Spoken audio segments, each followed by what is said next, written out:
I get a lot of questions about whether I have designed a game, whether I'm interested in designing a game, whether I'm really a frustrated game designer. And the answer to those questions basically is all no. I'm not interested in designing a game. I haven't tried.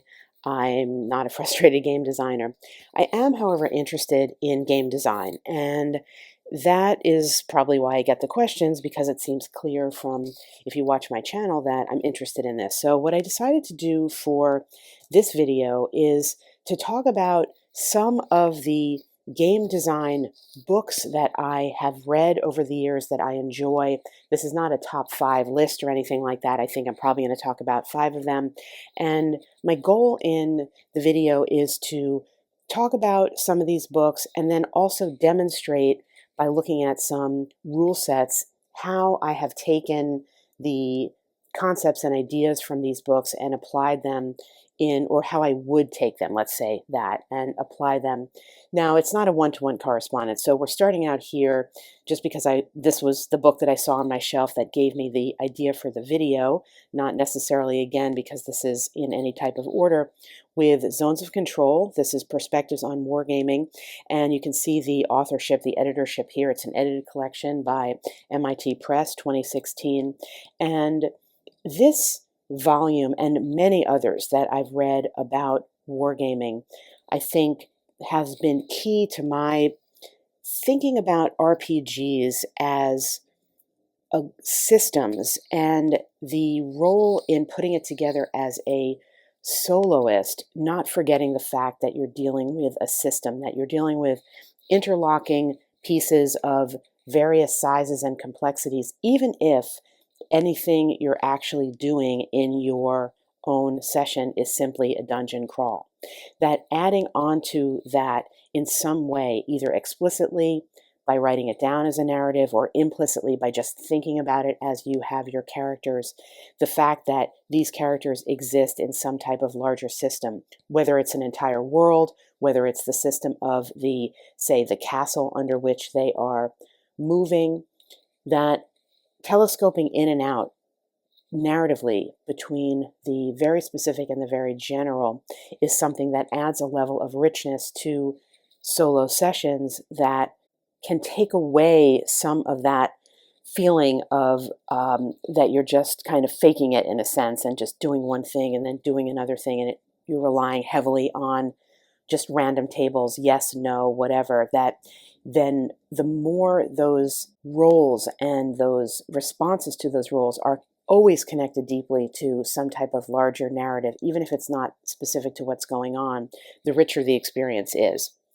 This book about wargaming talks about many things, and I'll show you a little bit of the table of contents, because I don't want to misrepresent the book, and I don't want people sort of rushing out to buy a book thinking this is not a book about RPGs, although RPGs are discussed in here in a number of different chapters, obviously because of the connection RPGs, the original RPG system coming out of war games, but this is not an RPG book. So as I talk here, I'll just give you a look at the table of contents, and you can see it's a pretty extensive book. So I don't want people thinking that this is a massive volume about how to do solo RPG sessions. It's not.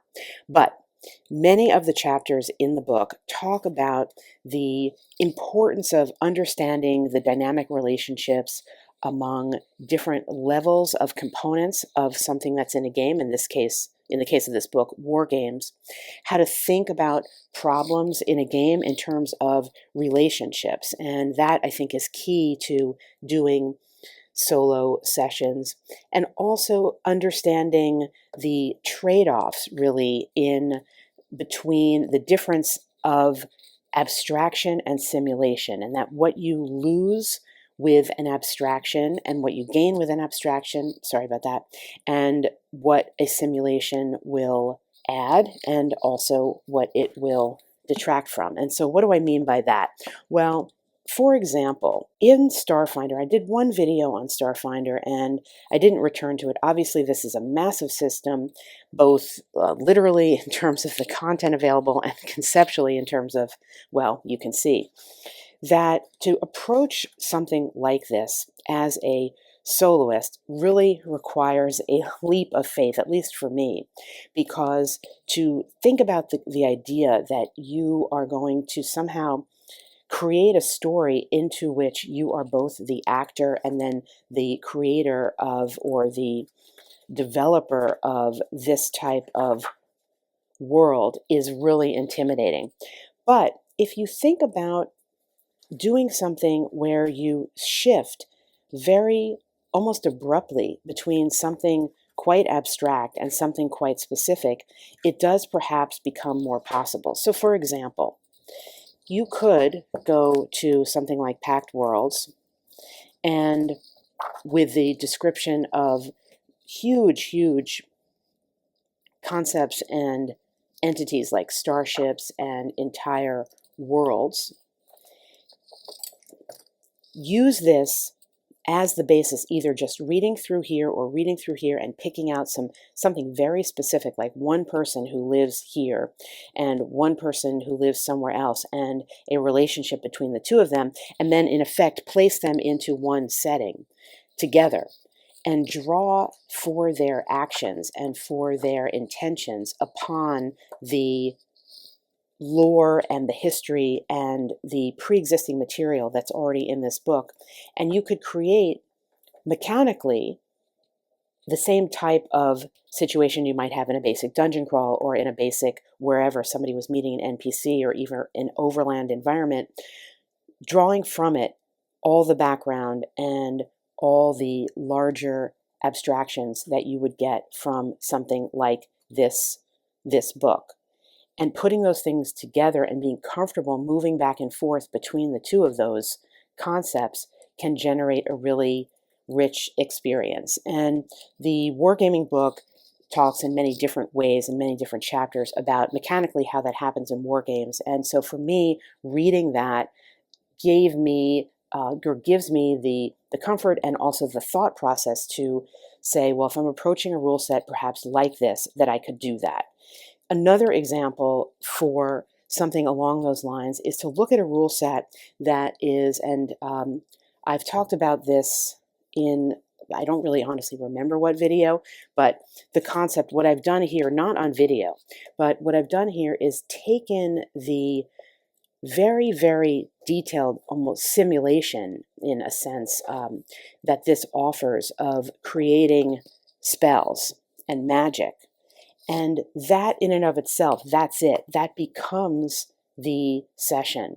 And then abstracting around that some story that perhaps I just make up that is devoid of the specific mechanics of the system, putting those two things together to create a solo session where there is, say, somebody struggling against time to put something together.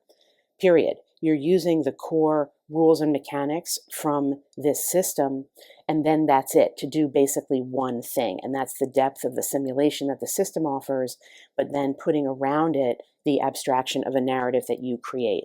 So this marriage between simulation and abstraction is a theme that comes up in the book that I was just showing and in sort of wargaming writing in general.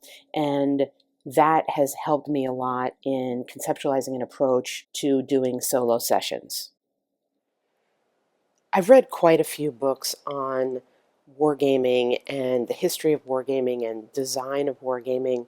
One of the oldest ones I have is this Comprehensive Guide to Board Wargaming from 1977, and its structure gives a sense of some of the things that I have gotten out of these books, namely the relationship and the dual thought process between strategy and tactics, and how terrain and reinforcements and both the specific and the larger context comes into play. What I was talking about a little bit earlier in the video, but here this particular book is even perhaps further astray from a direct correlation to RPG work. Nevertheless, thinking about the context here and how combat results tables were developed and the relationship of the mechanics to the game outcome, I have found useful in the work that I do with solo RPGing. So this is just a kind of favorite book of mine. It is probably not something that someone would want to pick up for the RPG component of it, but it is something that it was one of the foundational books I read in starting to think about putting together scenarios and things of that nature. More particularly relevant is Peter Perla's Art of Wargaming. This is originally published in 1990. This is a reprint I have of it. And this book in particular, I have found extremely useful in helping me think about what goes into doing a scenario. And I've got this marked here just to sort of show you what he's talking about. Again, it's in the context of wargaming, but the concept of putting into a scenario not only the situation, but the attitudes and the intentions and the goals and the physical conditions of a situation. And again, the interplay between all of those things, thinking about that and how wargame designers and developers have implemented those relationships historically in making war games has given me a lot to think about in terms of what I do when I put something together, and the relationships among the characters that I have, and also the relationships among maybe characters that aren't being depicted at the moment in the scenario, and not forgetting about them and how they might have influence in there. The other things that just particular on this page that he's talking about is where the decision points lie and how the decision points are made and who is in charge of them in a sense. Now, again, when you're doing some kind of solo RPG session, you're in charge of all of them. But thinking about where they're coming from and thinking about the perspectives involved in them, this lends a richness to the session and also gets me away from simply turning to an oracle table with a yes or no answer, because I am putting the question in the context of a perspective to start with, and that can yield something more than just needing to roll a dice on a yes or a no table. So this book for me has been one that's given me a lot in terms of thinking about how information is conveyed and manipulated in a game structure, and what I want to achieve in doing that in putting together some characters with some rules and trying to get out of it a story, which is ultimately the goal of what I'm doing in solo RPGing. And another book, a more recent book from 2012 that has also offered me this type of background and thought process is this one, Simulating War. Similar to the Perla, it talks about, again, these are focused on war games, and in this one goes into designing the components and what simulation research is, but together these concepts of simulation versus abstraction, where the decision making comes in, who's involved in the decision making, and how those decision points impact the story, and how mechanics are related to decision points. All of these things as general concepts I think about when I am doing solo RPG work. They've just kind of seeped into my consciousness and thought process as a result of reading these kinds of books. So I've gotten a lot of use out of them for that, in bringing that perspective to what I'm doing with the RPG stuff and the war game theory, I guess you'd call it, or the history of war game development and design that I've read, probably is the single biggest impact on how I approach doing solo RPG. Well, I shouldn't say it's the single biggest game-related impact. The other huge impact on what I do has nothing to do with gaming at all, and that has to do with just narrative theory and literature, and I'm not going to go into any of that here because I'm trying to stick to books that are within the game area. But wargaming from the game side, and I would say literary theory of various sorts, narrative theory, from the outside board side are the two things that come together the most in my thought process on approaching solo RPGing.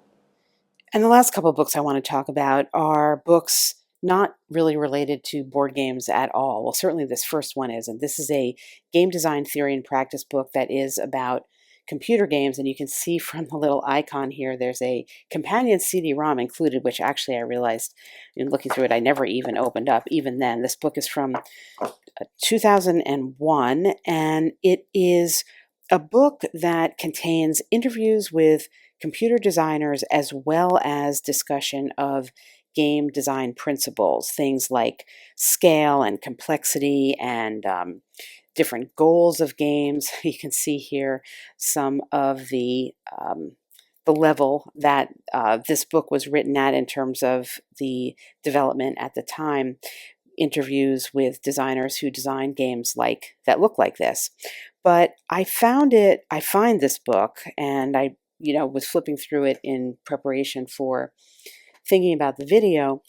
I find this book extremely useful because it gives you a sense of how games that are effective allow player actions to create solutions in the game, and something of the ways in which games can be living systems. And of course, this is the context of video games, but in thinking about RPGs, those points are very relevant and very salient to having a good solo experience. It also talks about things like nonlinearity and choices, and there are sections on AI and mechanics, and level design is another aspect that they're talking about here. And again, of course, they're talking about this in the context of video games, but the concepts are ones that are in my mind, or again have seeped into my mind, because I certainly read this many years ago, but have seeped into my mind when working with RPG rule sets and trying to modify them to make them enjoyable to play in a way that they were not intended to be played. And the other one that I wanted to just pull out and show you, I've got dozens of these books, and again, this is not, as I said, a top 5 or whatever highlight reel, but these are the ones when I glanced at my shelf, I thought I had a feeling about them that was very positive and made me want to present them here in the video. And this one is a more recent book. It's from 2015. It's a more theoretical book. It talks about all types of games.